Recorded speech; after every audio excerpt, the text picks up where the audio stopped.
everybody, whether you're on the East Coast, West Coast, around the world. This is Coast to Coast. We got everybody back. How's it going, guys? One more day. Yeah. Let's go. Only one more day till I will be crying and Pags will be happy. God, I'm gonna freaking hate Thursday and Friday. Was that Friday? It's gonna be Friday. We talk about this. I'm gonna hate Friday. The odds Eight and a half. 8.5 is the line. 47.5 is the over under. Jeez. I will tell you that 8.5 is high, especially That's a for very week high one. line. I do not suspect that this is going to be as big a blowout as everybody thinks it is. Yeah, me. One. Yeah. I mean, everybody kind of thinks about this like last year that the Eagles just spanked the Cowboys and such like that. And I don't have a big trust in their coach. But I do think that they're going to come out and try to play inspired ball. Mm-hmm. And I think that that's going to keep it close. Yeah. No, I think for me is I think for me, I think they're really circling this one. I think game 2 is probably going to be a huge letdown for Dallas, but I think they're going to come ready to play this week. I think it's I think for me, I just want to see what Eberflus brings to the defense. I was being a delay. Oh, I'm sorry, Jay. Go ahead. No, I think I'm delayed. For some reason, that's why it's off timing wise. I apologize. Probably my internet. No, I was just thinking, I just want to see what Eberflus brings to the defense. I know he wasn't a good head coach at Chicago, but I know the guy does know defense. And so I think out of the 3 coaches they have there between Schottenheimer, I don't even know who our damn offensive coordinator is. I haven't been paying attention to that. But I do know that Eberflus is he should bring on the defense side, we should be good. So, but I don't know how it's going to look not having Parsons there, because I think Parsons was probably a big part of his defense. Now that he's not there, we did get Clark. I think Clark will be a good addition to the front, their defensive tackle to help us with the run. But I wonder how that's going to affect the pressure that we put on the quarterback, because that was a big loss when we lost Parsons.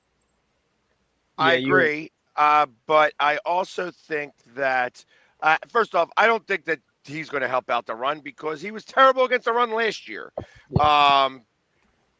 in Green Bay. The reason why Green Bay got rid of him was because he's just taking up space. Mm-hmm. So I don't know that that's going to be any bit of a run stopper there. He's a big, wide body. That's all. He's a clogger. Mm-hmm. He's going to clog. Right. And don't expect him to stop. I think you just take that space away. The biggest thing that I think is the problem with the Dallas defense is that with Micah Parsons, he drew the double team. Yep. Well, now you don't have somebody that draws the double team. Yeah. And that means that there's going to be an extra guy. Mm-hmm. Yeah, that's what worries me, because Fowler last year, Fowler had 11.5 sacks.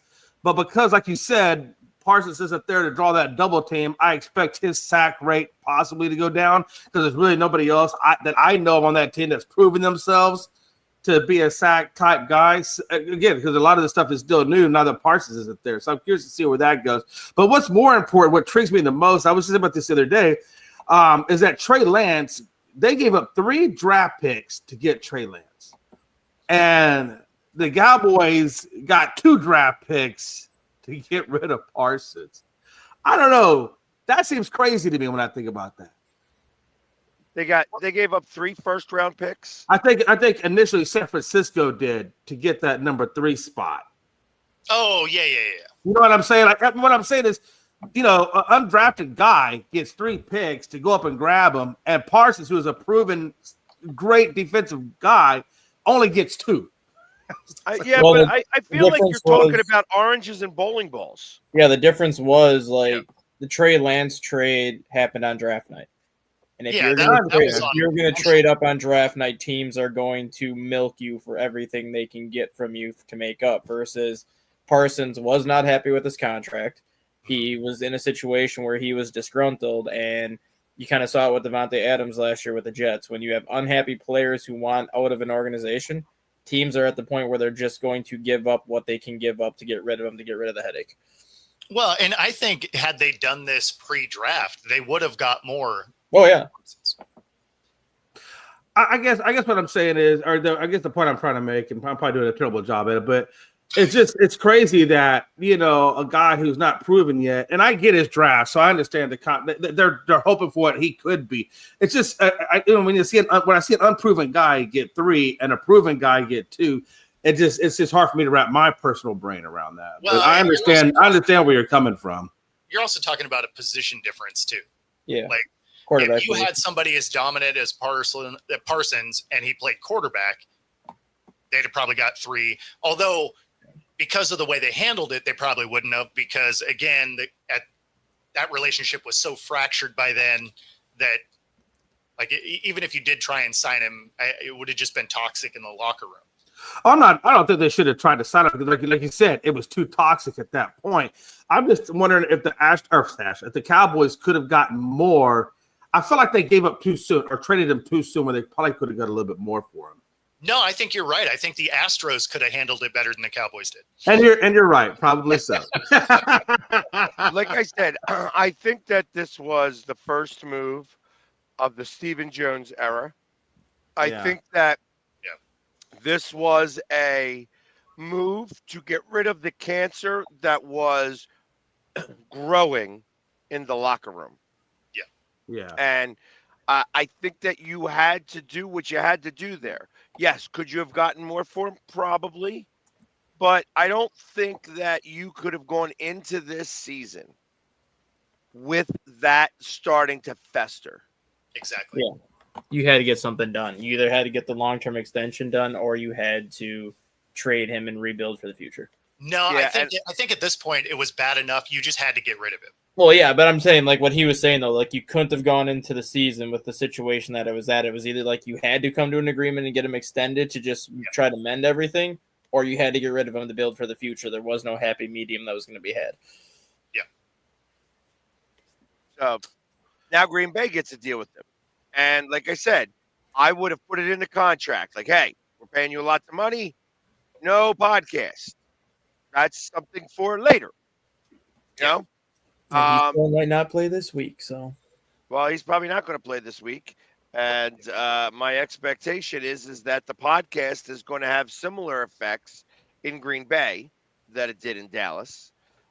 You're going to see what it looks like when you add a cancerous tumor to a potentially cancerous fan base. When you say that you're an owner of the team as a fan base, you think that you actually have unalienable rights. Yeah. And this is going to cause some fun stuff in the land of Green Bay. I'm looking forward to it. So pile up the chaos. I don't know. So you don't think that Green Bay is going to embrace Micah, or you think that Green Bay is going to? I think no. Green Bay is going to initially embrace Micah. Yeah, of course. And then and then the podcast is going to start. Yep. And then it's going to be fine for a good 6 months, 5 months, 4 months. It'll be fine as long as they're winning. Yes. As long as they're winning, it'll be fine. As soon as they start losing, that's where people won't find it funny anymore, because he's going to start complaining about stuff. Well, it's not only that. It's the fact that Matt LaFleur is also on the hot seat this year, where if he doesn't get to where the Packers have expected him to get, he's not going to be around next year. So then you bring in Micah Parsons, and then if he is still that cancer, you have more than just Micah Parsons to deal with. You have a lot more internal problems that you're going to have to deal with beyond just Micah Parsons. Because he's got a lot of money now. Yep. Yeah. You have the Jordan Love contract hanging over the Packers' head, where if Jordan Love doesn't improve, then that contract is looking terrible. You have Micah Parsons tied up for a lot of money, where if he continues to be a locker room cancer, then that contract is looking terrible. You would have possibly a new head coach coming in if he doesn't get to where the Packers want him to go. Like, this situation is either going to work like the Charles Woodson and Reggie White pickup for the Packers, where they get to the Super Bowl, or it's going to backfire in a hurry and put that organization into a big tailspin. Yeah, but the difference was, first off, you named 2 Hall of Famers. No, but I'm saying the last time the Packers went out and got like a defensive player like Parsons, like they went out and got Reggie White. They got to the Super Bowl, I think, a year or two after getting Reggie White. They went out and got Charles Woodson. 1 year later, they got to the Super Bowl. Like the last 2 times they've gone out and gotten like a very high quality defensive player, they ended up getting to where they wanted to get to. Now, obviously, I'm not putting Parsons on the same level as White and Charles Woodson because he's not a Hall of Famer, but he's still like a high level defensive player. No, I would say, yeah. I think if Micah keeps playing the way Micah does for a long period of time, I think Micah will get there. Obviously, he'll get there eventually. That guy's just putting up too many good numbers not to get to the Hall of Fame at some point, as long as barring injury, of course. Yeah, if he I stays on think the he path needs that to he's on. show up. I think he needs to show up more in big games, and he hasn't done that. Oh, yet. for sure. Yeah. Let's just start with the playoffs. That'd be nice. I mean, he's Yeah, got what, to one get to second, the 4 playoffs. appearances. So You know what I mean? Let's just start with the playoffs. But Oh, it's, yeah, like I said, it's.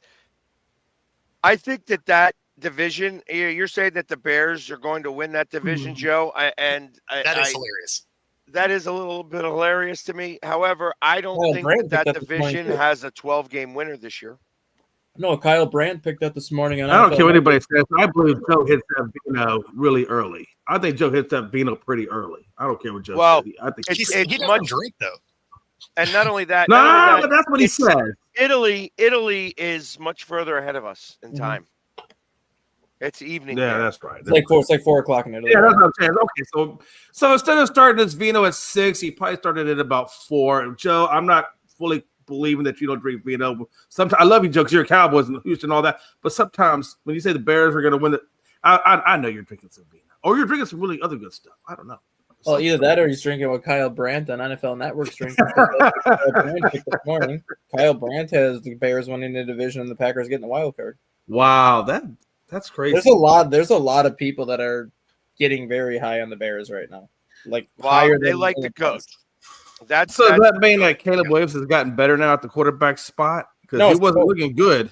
It's the coach that everyone's super high on because they've all said from all the reports that I've heard that Ben Johnson is one of the most detail-oriented head coaches for like young head coaches. Like he's very X's and O's. He's out there for perfection. Where if you mess up, he's not going to hesitate to let you know that you mess up. I'm not like a lot of these first-year head coaches where if you mess up, they're like, okay, it's just one play. Like we'll move on, we'll fix it. Like no. You mess up on one play, he's going to let you hear that you messed up on one play. Well, yeah, I mean, they did that during camp. Like he kicked the whole first string offense off the field. He's like, yeah, you guys can't figure out how to line up. Get off my field. Second stringers come in, and like I wasn't mad at it. I'm not either. That's why I think a lot of people are starting to get on the Bears bandwagon a little bit more. It's because they've kind of seen like how detail oriented he is and just kind of how no nonsense he is, which is something the Bears haven't had since Lovie Smith. They haven't had a coach that's going to go out there and be like a no nonsense guy. It's been a bunch of either older coaches like John Fox nearing the end of their career, or just a bunch of pushovers like Matt Nagy and Matt Eberflus, where it's like, okay, I'm just not going to listen to you because you're not a good coach.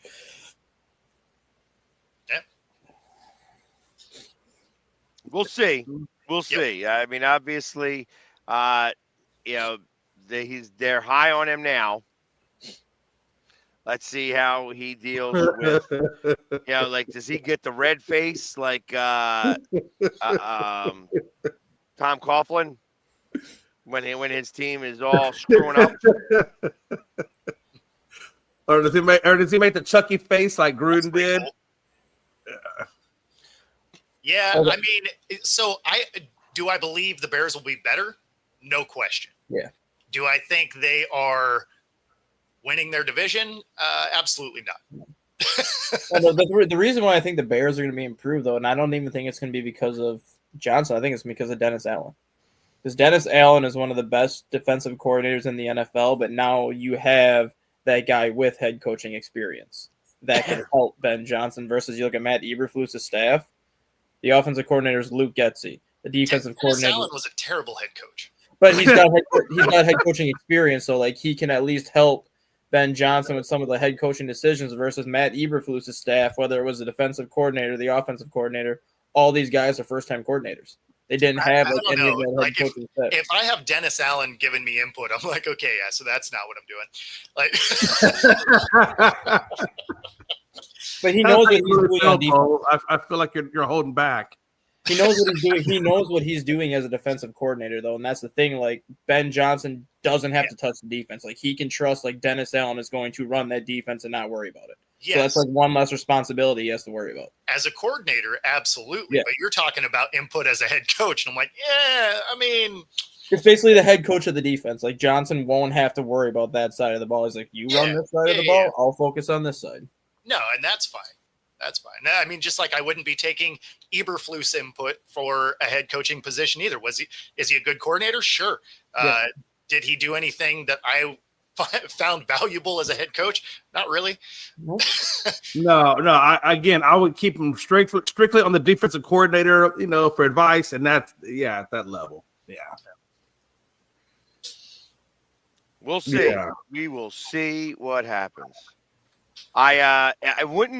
It wouldn't be the most ridiculous thing in the world. Like I said, I don't think that this division is going to have a 12-game winner.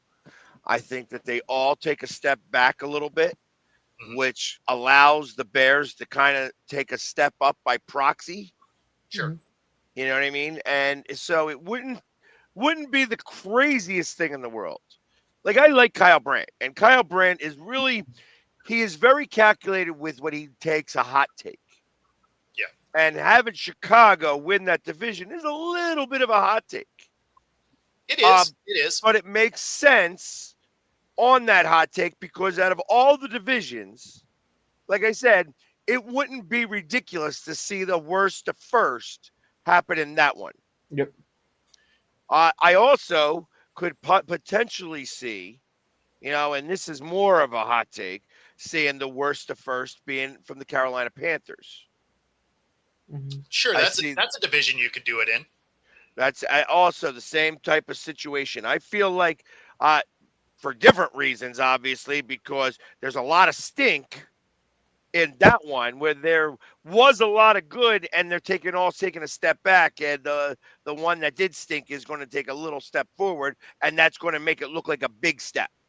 Yeah, I don't think it's going to be as big a step as what they're talking. I don't suspect that's going to happen. I think that Detroit will realize what Detroit is, and they'll win because of that. But it's going to be later in the season. Yeah, I still think the Lions are the winner there, and yeah, I think the Bears are better, but I don't think they're winning their division. I mean, could they? Sure, right? Injuries happen. If they, if Caleb Williams really takes that next step, I mean, who knows? And I don't believe in the Bills. I just don't believe in them. Yeah. All right, we're saying that Josh Allen is the best player on the planet right now. That's what everybody is saying right now. Sure. I mean, except whoever did the top 100, they're saying that really Saquon Barkley is the best player on the planet, but I mean, he doesn't touch the ball every play. Yeah. So let's say that Josh Allen is that guy. I really don't. I don't see the rest of Buffalo making it all happen. Did they upgrade their defense? Because the defense is still the problem, and I still think they can't outscore Kansas City. Yeah. And the story on that. And the harder part is going to be, are they going to be able to outscore Denver? Because I think Denver's defense will be able to slow them down. Huh? It's because Denver's defense will be able to slow them down. Like they probably won't be able to outscore because that'd be like a 20-17 type of game. Denver is a team that I have my eye on because I really want to see how Bo Nix does his second year, especially having a conversation with Drew Brees for about a week and getting some of that tutelage there. I just think he's going to have a really good second year. Like you said, I think that defense and what Buffalo is building over there, it's looking pretty nice. I'm not gonna lie, they're doing some really good stuff over there. So I am very excited to see what Buffalo does this year. I mean, the Chargers are going to be intriguing too. Yeah, the Chargers. And as we're talking about it, so will the Raiders. Absolutely. Yeah, like the division's going to be fun to watch. Yeah. The other thing that makes me nervous about the Chargers is I always feel like there's an injury cloud over that team. I just want to see if they stay healthy all year. If that team stays healthy all year, then yeah, absolutely. I mean, they already have the injury cloud. They signed Rashawn Slater to a massive extension. Then 12 hours after he signs the deal, he's done for the year with a torn pec. That shouldn't be funny. I can't believe that.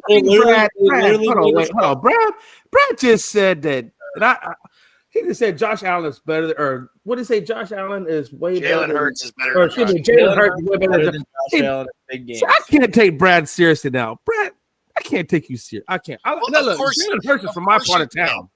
Of course, you can't take him seriously because he also drops stuff like this where it's even more out of hand than the one yesterday. It went up by 10 points. Like he scored 10 more points. I will. You're going to score less, and they're going to score more. Like by tomorrow, pregame, it's going to be like 100-3. If you remember, what happened at the beginning of the season last year? Wasn't there 2 teams in the first 3 weeks scored 70 points? Saints are one of them. I know one was against Denver. Saints that was Miami scored like 70 points. Yeah. And then 2 weeks later, somebody else scored 70 points. I think it might have been the Vikings. No, the Saints scored. The Saints. No, the Raiders. The Raiders. Yeah, the Saints. Yeah, the Saints scored 78 points their first 2 games of the year, and then they scored like 50 points the next 6 games. And then the Raiders. Yeah, but I'm talking. Somebody actually scored 70 points in the game. Yeah, that was the Raiders, and then they turned around and got blown out. Yeah, like the next week. Raiders won like 7. Miami also did it. Yeah. Oh, okay. Miami beat. I didn't remember Miami doing it. Yeah, Miami beat the Broncos. Yeah, because I remember that whole situation. He was running the score up because he got fired from Denver at one point. Yep, and then the Broncos respond by winning like 5 of their next 6 or like 5 in a row after that game. It's like, yeah, that's not how bad we really are. Yeah, that's right. That's right. I do remember that now. Yeah. So it wouldn't surprise me, but I don't see them scoring 60 points. I just don't. I don't think that the offense is in tune that well yet. I see them scoring 30 plus. You know, it wouldn't surprise me to see him at 35. I tell you what, it would surprise me because last year in game 1 in Brazil, we had 3 touchdowns by Saquon Barkley. Mm-hmm. Yeah. You won't see that this game. Yeah. Saquon Barkley may have a touchdown. He may break one, but he won't get the ball anywhere near the same amount as he did last year. No, they're going to try. They're going to show that initially in game 1. Yeah. I mean, so hey, what is y'all's expectation of Joey Bosa? Obviously, I think this is year 1 now with Buffalo. Now he's been traded. What are you expecting out of Joey Bosa? Does he stay healthy and is he effective or otherwise? He's always effective, but the thing is the health. And that's what I'm saying. Yeah, going to Buffalo, I don't think he's going to be any healthier because that weather, when you get to November or December, is not going to do well for his body. What are you talking about? You're going to be fine. You're icing it all the time. Yeah, and I tell you, so here's what I do believe. So obviously he's a defensive coach up there in Buffalo. Yeah, Sean McDermott. And he has been monitoring how the Eagles do things.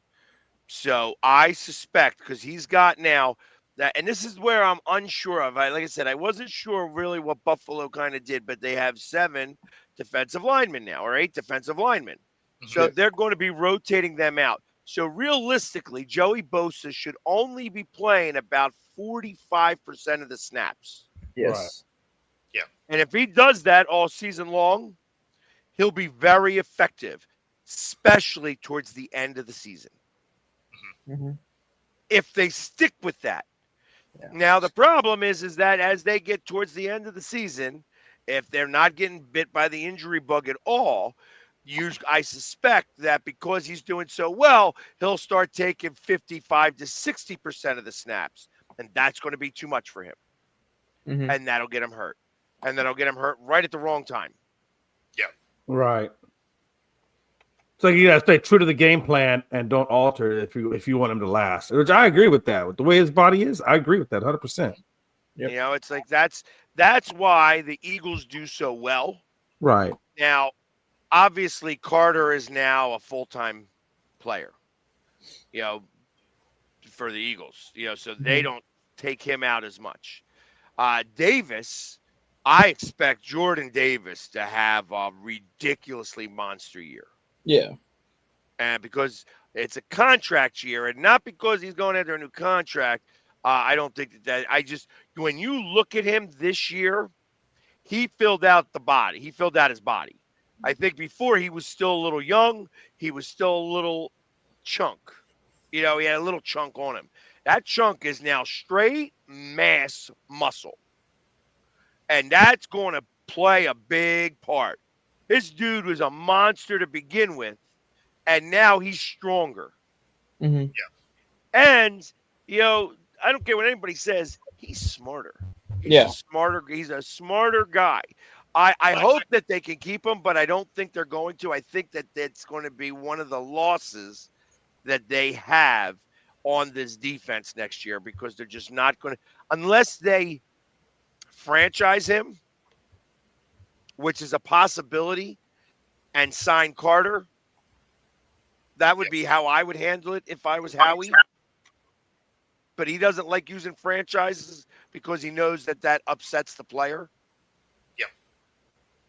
So, I mean, I don't know. I don't know how it's all going to work. But he's going to need to pay those guys. And, you know, the defense is too good to keep. That's the problem. All these young guys are going to need to get paid at some point. Yep. You know, you got Quinyon Mitchell, you got Cooper DeJean, you got Reed Blankenship, who I think is going to take a little less. You know what I mean? Because I don't think that he's as great as those first two guys up there. You know what I mean? That was the reason why they had to get rid of Slay, because they know Slay will be able to get that money in the marketplace, but not be able to really afford him. Yeah. You know what I mean? Because knowing what's going on. You know, that offensive line, you know, it's like who are you going to get rid of on that offensive line? There ain't nobody to get rid of. Like, you got the one guard position. Everybody else is going to be there forever. You got to replace Lane Johnson here in a minute. And that's going to be Dickerson. I know that he's going to be that, but that's going to take a little bit of transition because Dickerson is an injury risk. Yeah.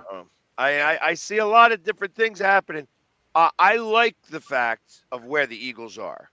I feel that the Eagles right now, as currently constructed, are what could possibly be the Patriots in the 2000s.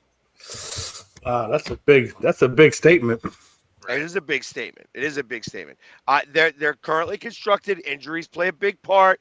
I'm not anointing them that team, but as they're currently constructed, if there was going to be the next dynasty, the Eagles look prime to be that team. I'm not giving it to them yet, but they do look primed to be that team. Mm-hmm. Yeah, I mean, if they can get guys to take team friendlier deals to keep the bulk of the pieces, right? Like, you can lose guys here and there. I'm not saying everybody has to stay, obviously, but if you can get some key guys, key core guys to stay, then yeah, absolutely. I mean, it's why KC's been able to do what they've been able to do. Is you have guys like Mahomes, who keeps restructuring his deal to be, you know, not detrimental to them moving forward. And although he's making a ton of money, he's not the highest paid guy in the league, right? So they can still pay other guys. And so if the Eagles, you know, are able to do some of those things, then yeah, absolutely. Why not? You know, one thing I know about Jalen Hurts, other than the fact that he's from my hometown, is the fact that even now he still lives in a very modest home. Jalen Hurts is not one to go out and spend a lot of money. I mean, literally, his house probably costs about $500-600 grand. I think his parents live with him, if I'm not mistaken. Mm-hmm. But he's very, very modest in the way he does things. So I can see him being the type of quarterback that would do those cap-friendly type deals. If he thought he could keep the bulk of his weapons there to help him, I can see Jalen Hurts. And I think towards Pags is saying about the Patriots and things like that, I can see him doing those kinds of things, the Patrick Mahomes type deals, right? Well, and I look at that more as it's not whether he's doing those deals or not, because I think that those deals are going to evolve over time as well. I look at it more as he is super focused on being the greatest to ever play the game. And he knows that requires a tremendous amount of work. Yeah. And like I said, there are very few men, even in the world of football right now, that are able to command the type of respect from other men that Jalen is able to get. Mm-hmm. You know, and I can almost count them on one hand. Sure. Maybe Josh, we'll say Patrick Mahomes, but I think Patrick Mahomes has that a lot because Travis Kelce is there. Yeah. I think that Travis Kelce is really the one who helps Patrick command that respect. Otherwise, if he wasn't there, that safety valve isn't there, I think it's a whole different team. Yeah, of course. Josh Allen, I think that he might be able to do that. Now, I don't know enough about it, but I feel like that he probably has that. I think Joe Burrow is able to kind of do that without question. Like, these are without question. Yeah. And then Jalen Hurts. I don't think Dak can even do that. You know, and if you really want to get down to the brass tacks of why Dallas isn't ever able to do that, is because Dak has never been able to do that, except maybe in his first couple years. Mm-hmm. Yeah. So, but I find it great, interesting though, that all the great quarterbacks have a great tight end with them. I mean, Brady had Gronk, Mahomes had Kelce. I'm curious to see what Mahomes does when Kelce's not there anymore. That will be interesting to watch. Yeah. You know? Absolutely. Yeah. And that very well could be next year. It will be next year. Yeah. I mean, that tough to say. I wouldn't put a defined thing on that. He definitely looks like he got in better shape this offseason. And, if he comes out and balls out, I bet he signs another contract. I think he's there for 2 more years, this year and next year. Yep. Because he's going to get married in the offseason. Yep. And then he's going to, she's going to get knocked up very quickly. Oh, yeah. And at that point, he's going to play. And then he may play. Like I said, I feel like guys play 2 years too long. So I think he's going to have a good season. He's going to come back the next season and not be as good because babies mean less sleep. Yep. And I don't care whether you're getting up to take care of the baby or not. When the wife is getting up, you're not sleeping as much. Yep. And then he stays for another 2 years because ultimately, I don't want to be around with the baby. Right. And it's at that point kind of easy money. Right. And the other way too, Travis Kelce is less than 3,000 yards away from becoming the all-time receiving leader among tight ends. So that's another kind of factor. I think Travis Kelce might stick around and be like, I want that record. Like, I want to be the all-time leading tight end receiver. And what if he does what he typically does, 2 seasons puts him within 200 yards of that. So I could see him coming back for that an additional season just to get it, because Tony Gonzalez is the all-time leader and he's Kelce's number 2 all-time right now. Yeah. No, I can definitely see that. And that's why, if he has 2 normal seasons that he typically has where he averages his a normal 1,100 yards or whatever, that would put him at 248 yards behind Tony Gonzalez entering 2027. If he's that close, he'll come back for that year, even if it's not like a typical Travis Kelce year. He'll come back for that year, get the record, and I think kind of ride off in the sunset at that point.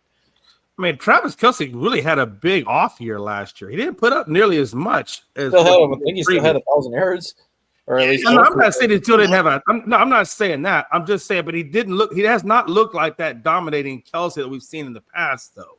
No, Yeah, I do think he has taken a step back a little bit. he was definitely heavier and looked at least a step slower. Yes. Yeah. Right. So, I mean, and that's why I say he looks like he leaned back out this offseason. So I would bet that he looks a lot better than he did last year.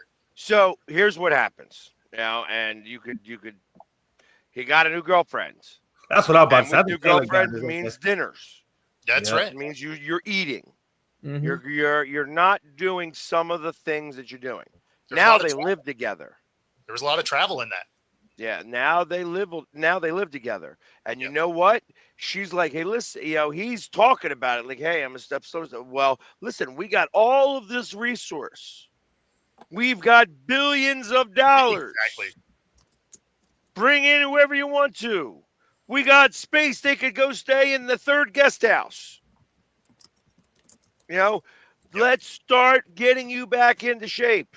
Because if I'm going to play at the Super Bowl, then I kind of want you playing in the game.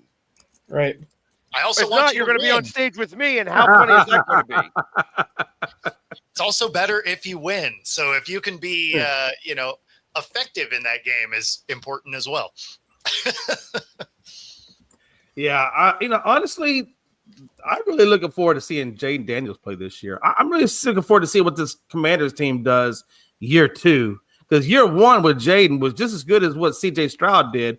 Yeah, and the thing about it is, C.J. Stroud did hit a little bit of a sophomore wall, but in all honesty, he still made the damn playoffs even in year 2. So I'm curious to see if Jaden does that and how that all plays out. Here's the conspiracy theory.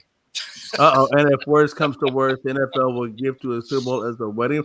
Oh, damn. I don't think so. Yeah, I don't think so either. Like I said, but I think that Travis is going to be at the Super Bowl one way or another. Yeah.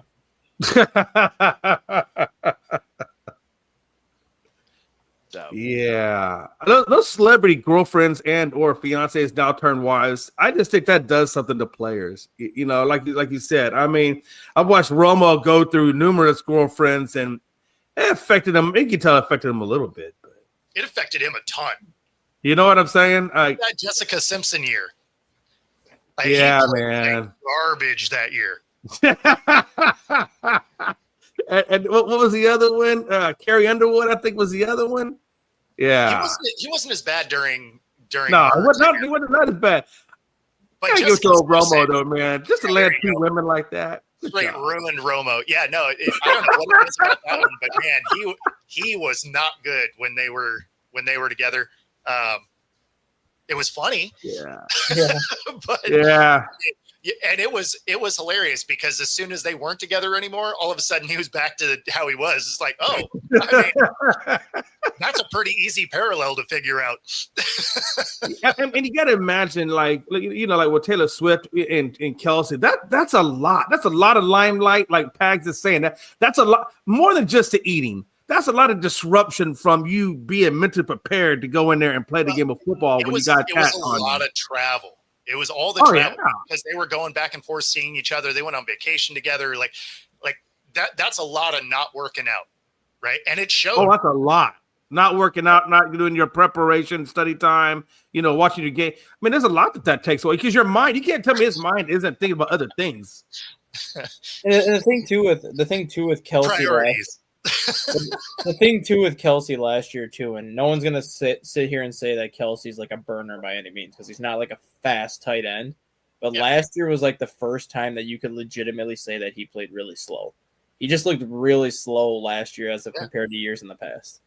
No, but that's my point. Is it was thicker, right? Like he put on some weight and he was, a full step slower. Like it wasn't like these guys that are starting to get older where they're like, oh, I lost a half a step. No, like he was significantly slower, and he also didn't move around to find open spots and zones as much. And like a lot of the drops he was making last year were catches that he would catch pretty much every other season because he had a little bit more agility and he could take that extra little half step to the left or half step to the right and catch it. Last year it was like, oh crap, I can't reach my arm another 6 inches, drop.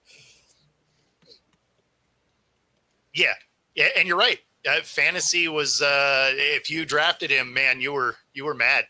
And Brad and Joe back at it. So, just slinging hammers at each other. I think Brad is just searching for content to say. So I think every time he goes after Joe's family, he's basically run out of anything that he could possibly come up with that's intelligent about his team, which is sad because I think Pags could give him a lot of good material. Yeah. And matter of fact, Brad, Pags, you should sell some of your material to Brad so Brad can come here with some better stuff. I'm just saying. You can probably make a little money there. Brad, it's funny that you end up having to go that route every time. Like every time. If you're bringing it every day, like maybe Google search some funny stuff. Like be like funny things I can say as an Eagles fan.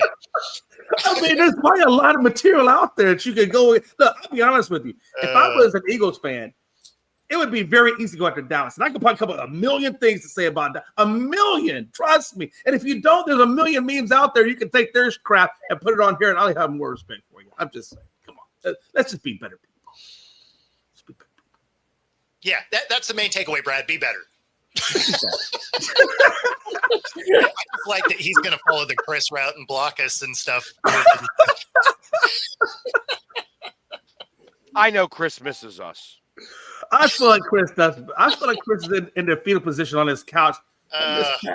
He's probably on a burner account just watching anyway. But yeah, no, I still think it was hilarious that he blocked me.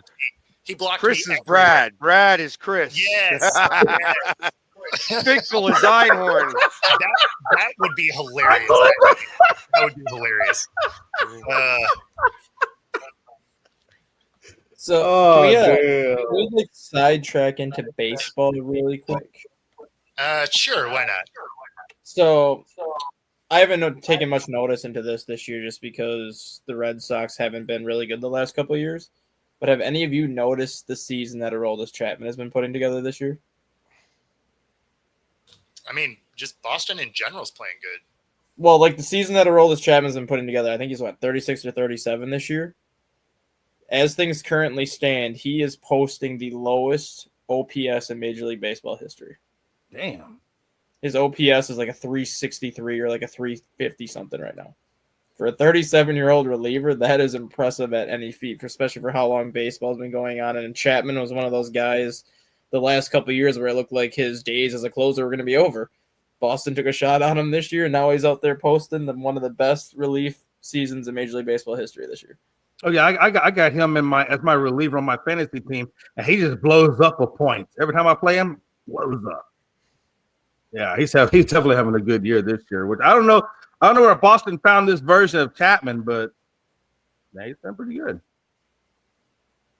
Yeah, like right now he's 4-2. His ERA is an even 1. He's got 77 strikeouts. His WHIP is 0.65, and the opponent's OPS on him is a 351. Yeah, I'd like to bring him over the Astros right now. Our relieving is hurting right now. Oker is they're not doing bad, but they've given up quite a few runs that I wish they could get back. Especially last night, if you watched the Yankees game, I mean, we were just giving up runs right and left last night. Yeah, y'all looked bad, but it didn't matter because it was bad. It didn't matter because the Mariners are also bad. I really do feel like your manager calls my manager and my manager calls your manager, and they try to figure out, okay, what are you doing today? Because we're going to do the exact same thing you're doing. And I think every once in a while they miss that call or the internet falls and they can't get that information, and that's when you see a differential. Oh, is that how you gained a game on us? I mean, yeah, I think there was a missed call somewhere, or we dropped the phone call line or something, because it just seems weird. Every time we win, y'all win, and then when we lose, I swear y'all lose. It almost comes down to when we play each other that I see a differential. See, this is where it gets interesting because the Rangers are coming. They're only a game and a half out of the wild card now. Yeah. It's interesting to me too because we got Garcia back last series, and so now we have a pretty good rotation of starters. A couple of them still need to get back into it, but they're not doing too bad. Javier threw 6 scoreless innings hitless innings. He almost had a no-hitter going. They wound up taking him out in the 6th, and then we still won the game. But anyway, he's running back. Garcia's not looking too bad. He's looking pretty good. Like he's going to round into form. And then we're supposed to get Myers back this week. And we get Myers back. I mean, literally, that's everybody that we need back that was on the injured list.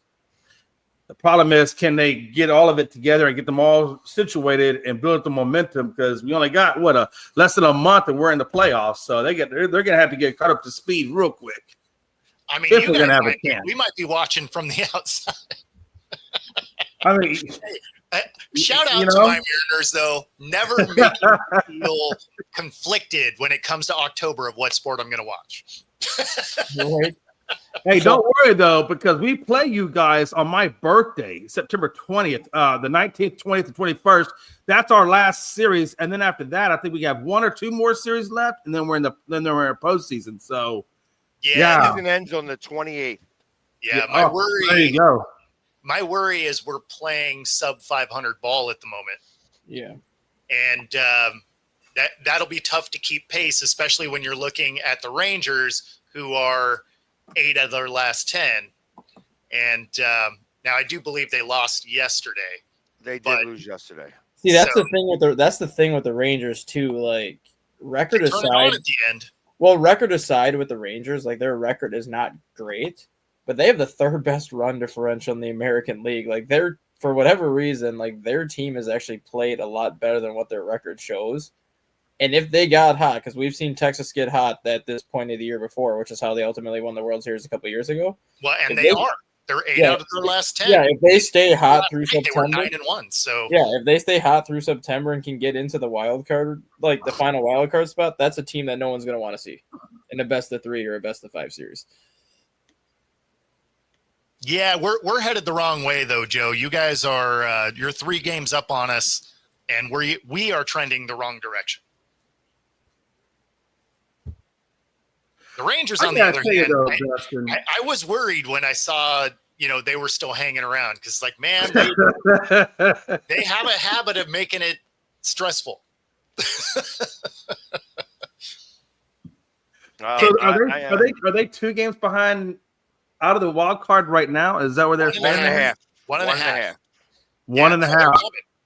They're coming. Yeah. Okay. We'll see. What are we gonna do? Yeah, we did right. We're gonna see and we don't have a lot of baseball left, so I think because the Rays are also coming.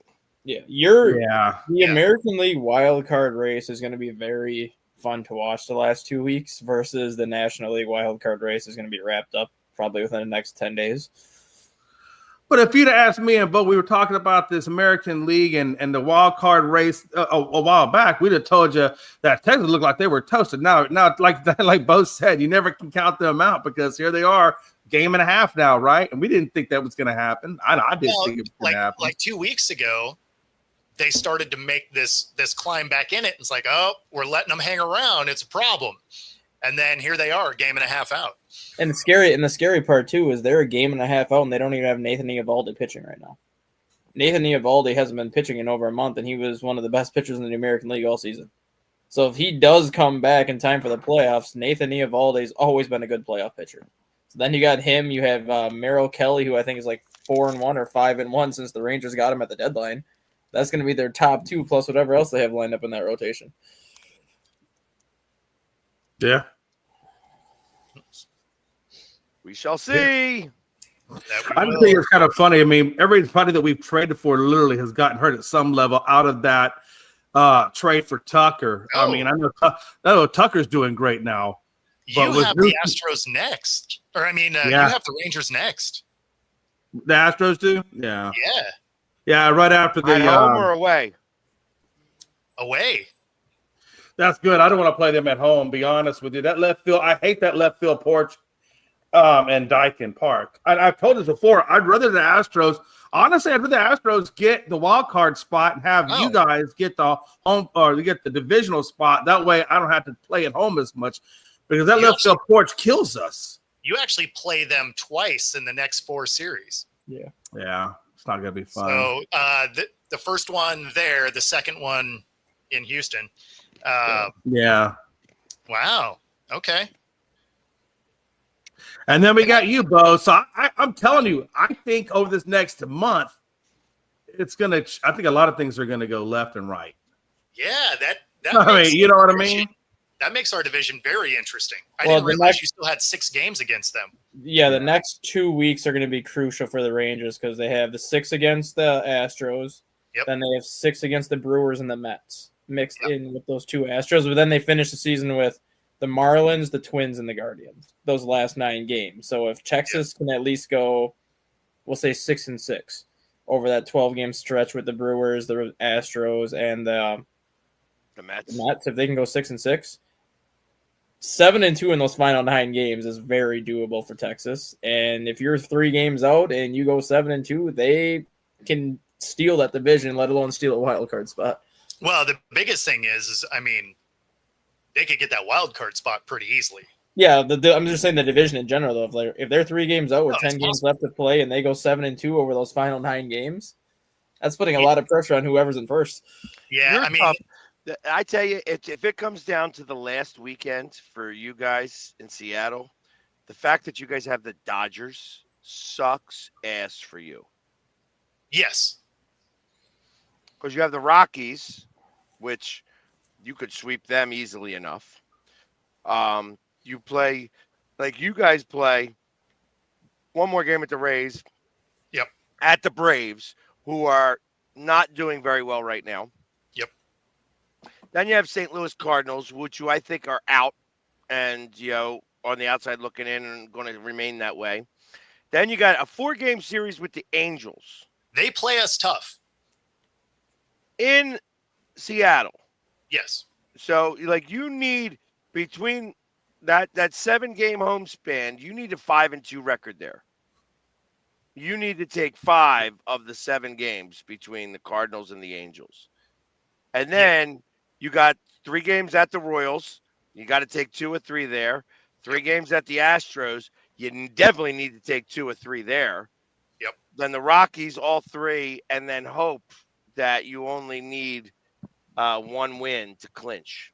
That the magic number is 1 against the Dodgers. They need the magic number to be 0 against the Dodgers because the pitching hasn't been as good lately. Well, the thing that I'm talking about with the Dodgers is that you're not going to be facing their pitching. Or True. you may be facing their pitching because they wind up but I think that they're going to wind up in the number 3 spot right now, which means that they're going to play the wild card, which means that they're going to be positioning their pitchers. Yeah.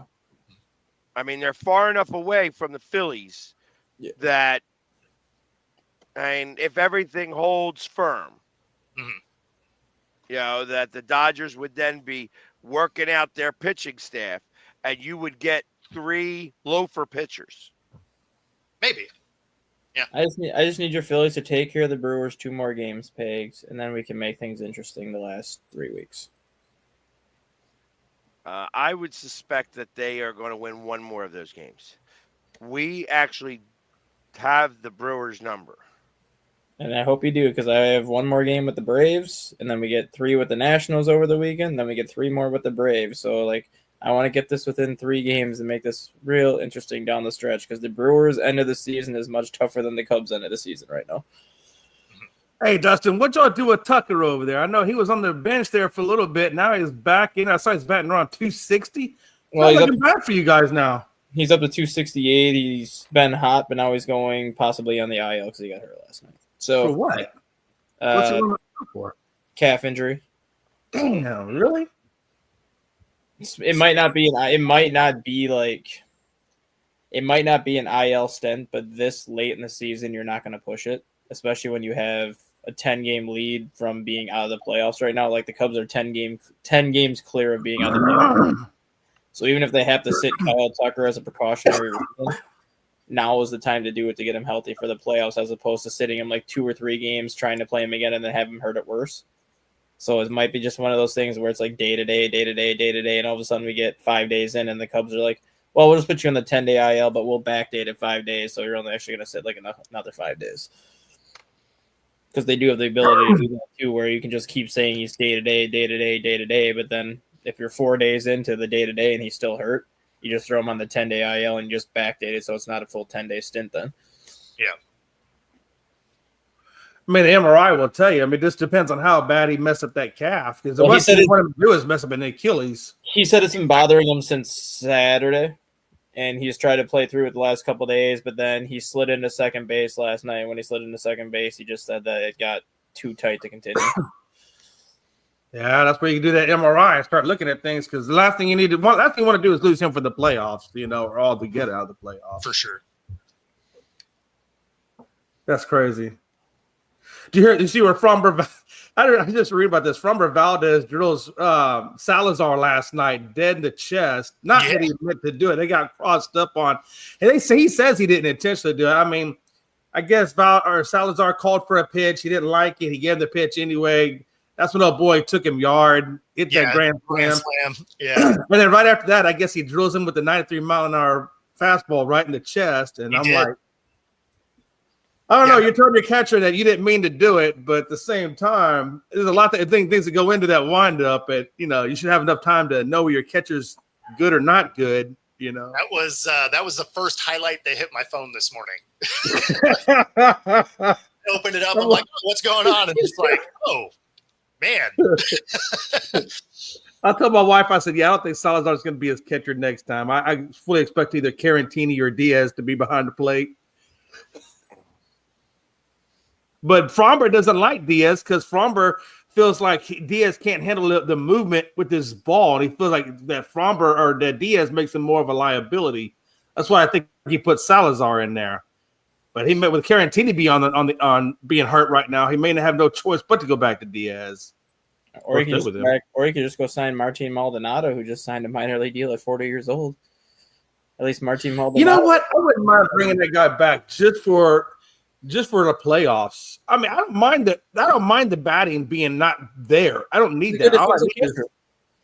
I just need him to captain the ship. Keep these pitchers doing what they're doing and just do that job. Let everybody else worry about the hitting. At this point, anyway. But I would still hire him on as a position coach and have him be the guy that's coaching my catchers after he does finally call it a day. Because I think that guy would be great at that. Yeah. This is my 2 cents. Yeah.